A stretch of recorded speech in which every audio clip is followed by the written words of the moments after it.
আসসালামু আলাইকুম রহমতুল্লাহি ওবরাকাতু। ইলমুল কুরআন ইন্টারন্যাশনাল মাদ্রাসার পক্ষ থেকে সকল দেশবাসীদেরকে জানাচ্ছি আন্তরিক মোবারকবাদ। দর্শক, আপনারা দেখতে পাচ্ছেন আজকের আমরা এখানে মোট উপস্থিত রয়েছেন সাতজনকে আমরা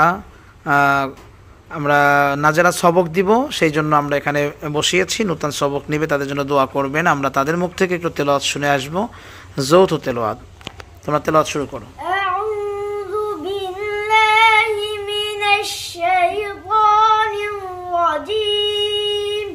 سورة الفيل مكية.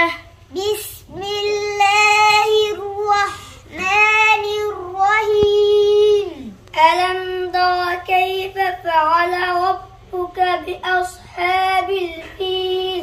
ألم يجعل كيدهم في تضليل وأرسل عليهم طيرا عبابيل ترميهم بحجارة من سجيل فجعلهم كعصف مأكول. سورة قريش مكية. بسم الله الرحمن الرحيم.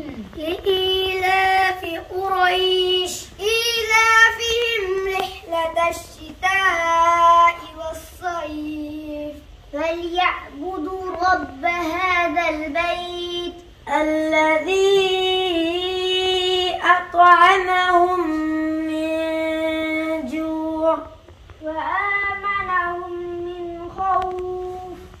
سورة الماعون مكية.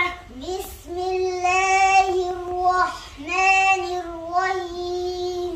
أرأيت الذي يكذب بالدين فذلك الذي يدع اليتيم ولا يحض على طعام المسكين فويل للمصلين